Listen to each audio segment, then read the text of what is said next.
Hello guys, welcome back to my YouTube channel. दोस्तों, आज मैं आपको सौर मंडल के महत्वपूर्ण प्रश्नों के उत्तर बताऊंगा जो आपके आगे आने वाले कंपटीशन एग्जाम से संबंधित हैं। तो चलिए वीडियो स्टार्ट करते हैं। प्रश्न 1, पृथ्वी का प्राकृतिक उपग्रह है? आंसर ऑप्शन सी, चंद्रमा। पृथ्वी का प्राकृतिक उपग्रह चंद्रमा है। मोस्ट आईएमपी क्वेश्चन है दोस्तों, आपको याद रखना है, इसको कंपटीशन एग्जाम में पूछे ही जा सकते हैं। प्रश्न 2, दिन व रात होने का कारण है? आंसर ऑप्शन ए, पृथ्वी का अपने अक्ष पर घूर्णन। दिन व रात होने का कारण पृथ्वी का अपने अक्ष पर घूर्णन है। प्रश्न 3, सूर्य से पृथ्वी की दूरी कितनी है? Answer option D, 149.6 million kilometre. सूर्य से पृथ्वी की दूरी 149.6 मिलियन किलोमीटर है। मोस्ट आईएमपी क्वेश्चन है दोस्तों, आपको याद रखना है, इसको कंपटीशन एग्जाम में पूछे ही जा सकते हैं। प्रश्न 4, अपने अक्ष पर पृथ्वी एक चक्कर कितने समय में पूरा करती है? आंसर ऑप्शन बी, 23 घंटे 56 मिनट 4 सेकंड। अपने अक्ष पर पृथ्वी एक चक्कर 23 घंटे 56 मिनट 4 सेकंड में पूरा करती है। आईएमपी क्वेश्चन है दोस्तों, आपको याद रखना है। प्रश्न 5, पृथ्वी पर दिन रात की अवधि समान होती है? आंसर ऑप्शन बी, भूमध्य रेखा पर। भूमध्य रेखा पर पृथ्वी पर दिन रात की अवधि समान होती है। प्रश्न 6, दक्षिणी गोलार्ध में सबसे लंबा दिन कब होता है? आंसर ऑप्शन डी, 22 दिसंबर। दक्षिणी गोलार्ध में सबसे लंबा दिन 22 दिसंबर को होता है। प्रश्न 7, पृथ्वी के उपग्रहों की संख्या कितनी है? Answer option B, 1। पृथ्वी के उपग्रहों की संख्या 1 है। आईएमपी क्वेश्चन है दोस्तों, आपको याद रखना है। प्रश्न 8, पृथ्वी के सबसे निकट स्थित ग्रह है? आंसर ऑप्शन बी, शुक्र। पृथ्वी के सबसे निकट स्थित ग्रह शुक्र है। प्रश्न 9, दूरी की दृष्टि से तृतीय क्रम में कौन सा ग्रह है? आंसर ऑप्शन सी, पृथ्वी। दूरी की दृष्टि से तृतीय क्रम में पृथ्वी ग्रह स्थित है। आईएमपी क्वेश्चन है दोस्तों, आपको याद रखना है। प्रश्न 10, निम्न में से किस तिथियों को सूर्य की किरणें विषुवत रेखा पर सीधी पड़ती हैं?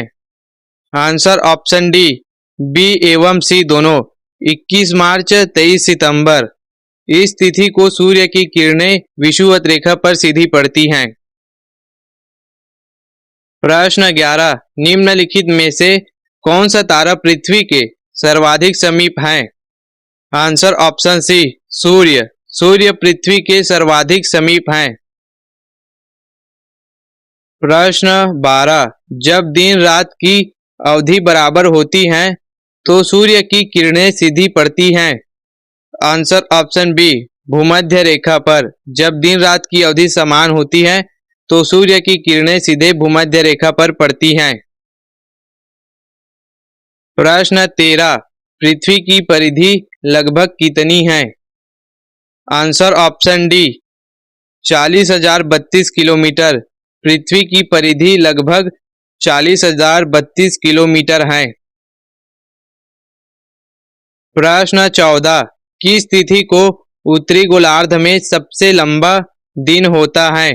आंसर ऑप्शन ए, 21 जून। 21 जून को उत्तरी गोलार्ध में सबसे लंबा दिन होता है। आईएमपी क्वेश्चन है दोस्तों, आपको याद रखना है, कंपटीशन एग्जाम में इसको पूछे जा सकते हैं।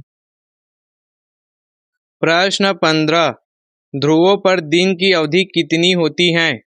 आंसर ऑप्शन बी, 6 माह। ध्रुवों पर दिन की अवधि 6 माह होती है। प्रश्न 16, किस तिथि को उत्तरी गोलार्ध में सबसे छोटा दिन होता है? आंसर ऑप्शन डी, 22 दिसंबर। 22 दिसंबर को उत्तरी गोलार्ध में सबसे छोटा दिन होता है। मोस्ट आईएमपी क्वेश्चन है दोस्तों, आपको याद रखना है, इसको कंपटीशन एग्जाम में पूछे जा सकते हैं। प्रश्न 17, निम्नलिखित में से किस ग्रह का औसत घनत्व सबसे कम है? आंसर ऑप्शन डी बुध। बुध का औसत घनत्व सबसे कम है। प्रश्न 18, किसने सबसे पहले पृथ्वी की परिधि को मापा है? Answer option D Eratosthenes. Eratosthenes ने पृथ्वी की परिधि को सबसे पहले मापा है। आईएमपी क्वेश्चन है, आपको याद रखना है दोस्तों। प्रश्न 19, पृथ्वी का ध्रुवीय व्यास उसके विषुवतीय व्यास से कितना कम है? Answer option B 43 kilometre. पृथ्वी का ध्रुवीय व्यास उनके विषुवतीय व्यास से 43 किलोमीटर कम है। प्रश्न 20, पृथ्वी को उनके काल्पनिक पर घूमने को क्या कहते हैं? आंसर ऑप्शन सी घूर्णन। पृथ्वी को उनके काल्पनिक पर घूमने को घूर्णन कहते हैं। मोस्ट आईएमपी क्वेश्चन है दोस्तों, आपको याद रखना है, कंपटीशन एग्जाम में पूछे जा सकते हैं। दोस्तों इसी तरह के कंपटीशन एग्जाम से संबंधित वीडियो देखने के लिए मेरे वीडियो को लाइक करें, चैनल को सब्सक्राइब करें। धन्यवाद।